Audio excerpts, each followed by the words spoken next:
Your girl Tara P Henson, man. She is going through some things, man, and I'm gonna be honest with you. Since the actor strike, a lot of different things have been coming out about, discrepancies in women's pay and also in just actors' pay in general. Now, if you haven't been paying attention, she actually has been very vocal these past couple of weeks about being underpaid, despite the success she's had on different shows. And she's actually talking a lot about her experiences. And I'm gonna play a couple of clips, and I'm gonna come back with some commentary, of course.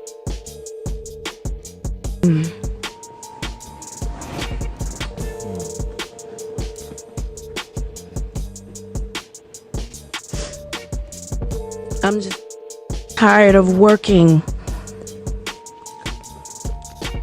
so hard, being gracious at what I do, getting paid a fraction of the cost.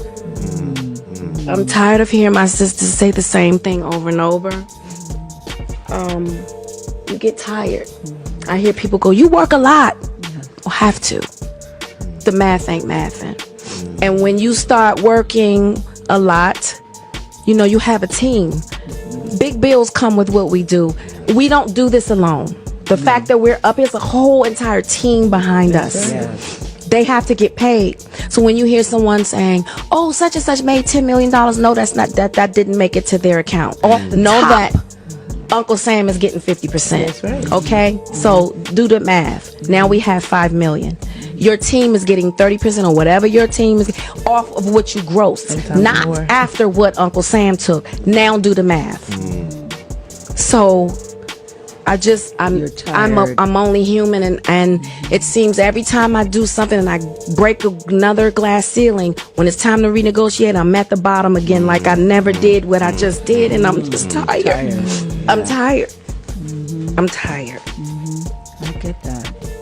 It wears on you, because what does that mean? What is that telling me?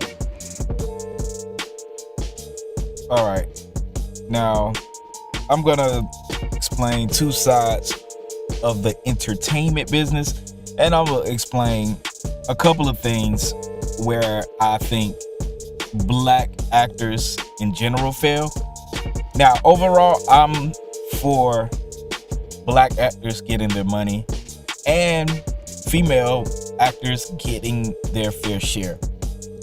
Before I start going in, because I don't never want this to feel like I'm going against, black people or whatever. All right. First, when you are in the business, you have a chance to get an accountant or somebody who will handle those finances.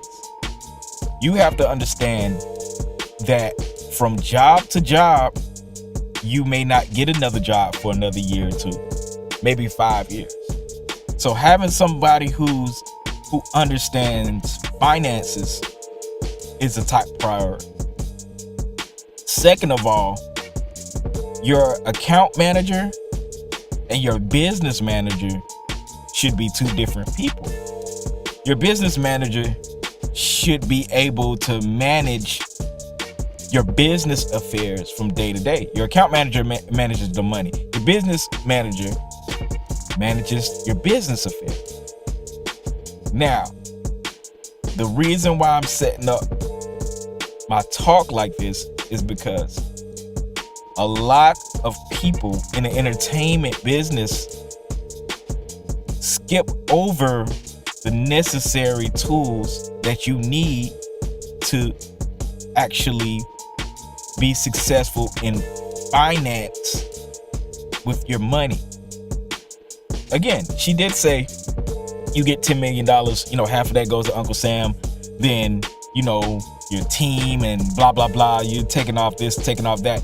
That should be factored in to your whole contract.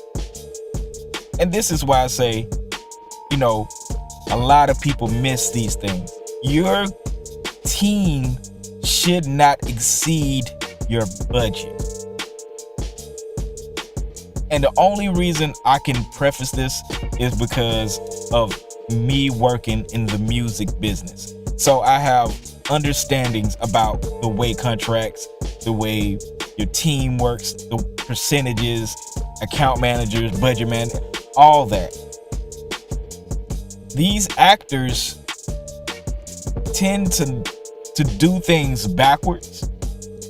Not saying that she's not wrong in what she's saying, but the mistake people have, the mistake that a lot of these actors make, especially black actors, they neglect the financial literacy to keep a money flow and influx coming in.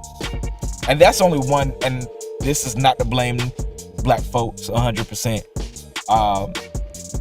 That's one angle of it. The second angle, everybody that you meet, including lawyers, business people, entertainment lawyers, they're not all for your success. So you may have to have a business partner who understands your goals. And that may not be, it may means you taking somebody, maybe somebody you met that's really driven and determined to be successful in the industry, and taking them and they help you lead the way and y'all become business partners. Yes, you have to give up more of your equity in your personal business, but those people you give incentive to look out for you. You see what I'm saying? A lot of these actors, they become clients to these big management agencies, and these big management agencies aren't fighting for you to get a good deal. They're just fighting for you to get a deal, not a good deal. And that's the difference between hiring somebody who's hungry to get into the industry versus a big company that's already in the industry that has 20 of you and they don't care which one gets the role. And that's my main thing. That's the reason she feels like she's not getting paid enough. It's because you don't have the right people fighting for you for those roles. And once they fight for you for those roles, are they fighting to get you the better deal? I'm sorry, I'm nerding out on a lot of these right now because I'm in the business and I know exactly what she's going through. And a lot of times, a lot of people, like black people in general, they do not want to deal with certain types of people that may be in your best interest. And I feel like this is it's a sad case for veterans like her, but I do understand where she's coming from. And there is a solution. You have to have people on your team, man. You as an actor, as an artist, as a musician, you are the LLC. It's up to you to hire the right people to maintain your business.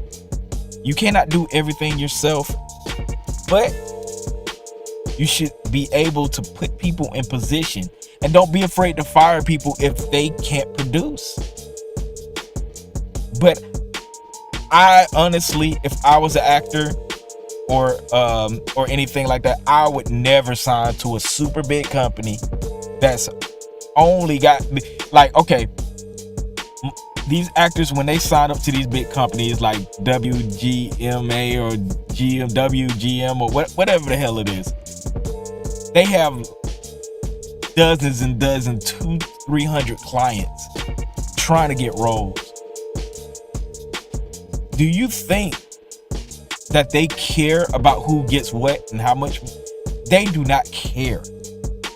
It's time for like black people to have their own agencies, their own publishing companies, their own things, licensing companies that will get them the best result and yield them the best returns.